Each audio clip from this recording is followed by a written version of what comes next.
शांतिनगर गांव में हीरामणि नाम का एक कुम्हार था। वो तरह तरह के मिट्टी के बर्तन बनाता था, लेकिन फिर भी वो था बड़ा कामचोर। क्या बात है हीरा, बैठे बैठे पांव क्यों हिला रहे हो? मेरा सुराही बना कि नहीं? नहीं, नहीं बना, पर बन जाएगा। अब तुम में बस यही खामी है, समझे? आलस करके पूरी जिंदगी गुजार दी। मैं परसों फिर से आऊंगा, मेरी सुराही तैयार होनी चाहिए। हाँ ठीक है, तैयार रहेगा। इस गांव में तुम्हारे जैसा मिट्टी का कारीगर नहीं है, इसीलिए यहीं आते हैं। चलता हूं। इसी गांव में हीरा का पड़ोसी था राजू रजक। सुबह सुबह ही उसका काम शुरू हो जाता है। तालाब में कपड़े धोना, उसे सुखाना और शाम को वही कपड़े सबके घर पहुंचाना और गंदे कपड़े वापस लेकर आना।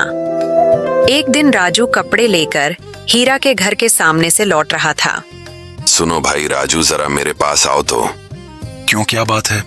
ये ले, जरा इसे धो देना भाई। पहले का बकाया तो चुकता करो, उसके बाद सोचूंगा। अच्छा राजू, पड़ोसी से भी कोई पैसे लेता है क्या? बार बार यही कहकर मुझसे अपने सारे कपड़े धुलवा लेते हो आप, लेकिन अब और नहीं। अच्छा तो ये बात है। इसके बाद से राजू को सबक सिखाने का मौका ढूंढने लग गया। हीरा एक दिन तालाब किनारे आकर हीरा देखता है कि राजू कपड़े धोकर वहीं सुखा रहा है। यही तो मौका है।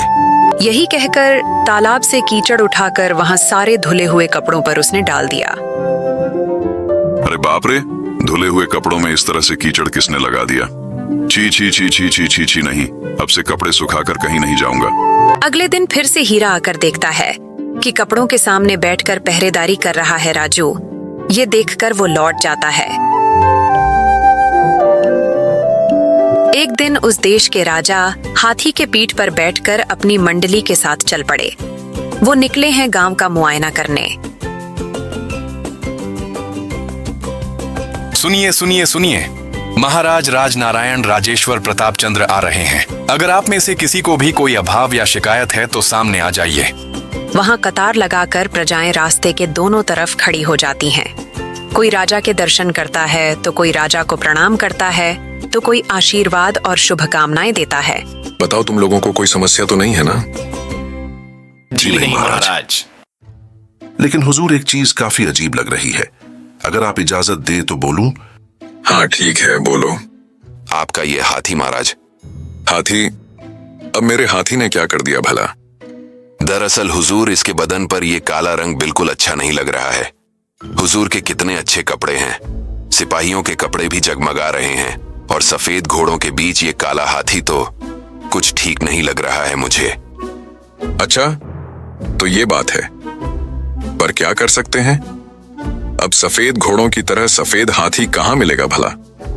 हाँ। क्यों महाराज? उस राजू रजक के पास उसकी धुलाई का गुण भला किसे नहीं पता, बताइए।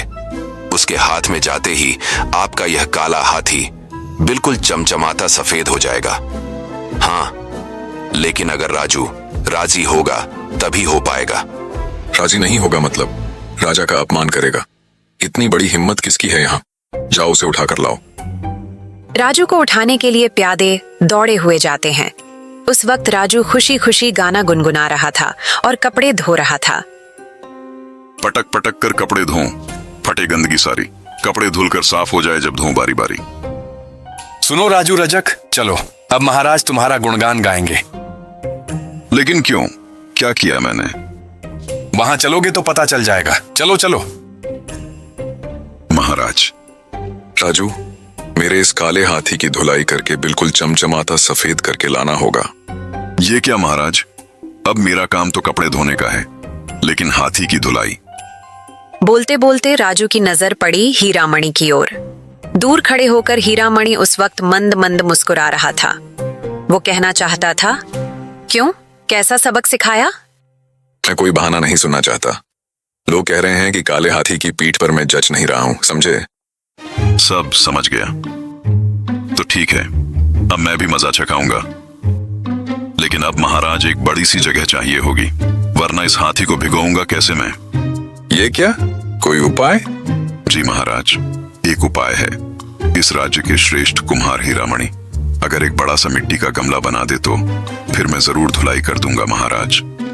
क्या मैं? ठीक है हीरा कुमार, फिर तुम एक बड़ा गमला तैयार करो। कितने दिन लगेंगे बनाने में बताओ? मिट्टी लाकर उसे छानकर भट्टी में जलाकर वो 1 महीना तो लग ही जाएगा महाराज। ठीक है, 1 महीने बाद मेरा आदमी हाथी देकर जाएगा। अब चलो सब लोग। राजा का आदेश सुनकर हीरामणि ने सर पकड़ लिया। राजू रजक को सबक सिखाने गया था, लेकिन खुद ही जाल में फंस गया। इसी चिंता से उसकी भूख प्यास मर गई और अगले दिन ही मिट्टी आ गई। ये रही मिट्टी, चलो काम शुरू करो। अच्छा ठीक है। और वही महीना खत्म होते ही राजा का आदमी हाथी लेकर हाजिर हो गया। क्यों हीरा कुमार, गमला तैयार हुआ कि नहीं? अभी नहीं। क्यों? 1 महीना तो पूरा हो चुका है। दरअसल इतना बड़ा गमला है ना, तो सूखने में जरा समय लग रहा है। 1 महीने का समय और दे दीजिए। ठीक है, तब तैयार हो जाना चाहिए, वरना सीधा कारागार में जाओगे। प्यादा के जाने के बाद राजू वहां आता है। गमला बनकर तैयार हुआ कि नहीं हीरा भैया? जरा इंतजार कर राजू। गमला बनाकर अगर मैंने तेरी हंसी बंद नहीं की ना, तो मेरा नाम भी हीरा नहीं है। हीरा बड़ी तकलीफ से आलस छोड़कर मिट्टी लेकर गमला बनाना शुरू करता है। गमला बनाकर उसे सुखाकर जला भी लेता है। उसके बाद लोगों को बुलाकर वो बड़ा सा गमला राजू के घर पहुंचा देता है। कहाँ हो भाई रजक? गमला लेकर आया हूँ। ये तो सचमुच हाथी धुलाई के नाप का बना है। क्यों भाई, आश्चर्य में पड़ गए क्या? राजू रजक, अब देखूंगा असली तमाशा। सत्यानाश, अब क्या होगा?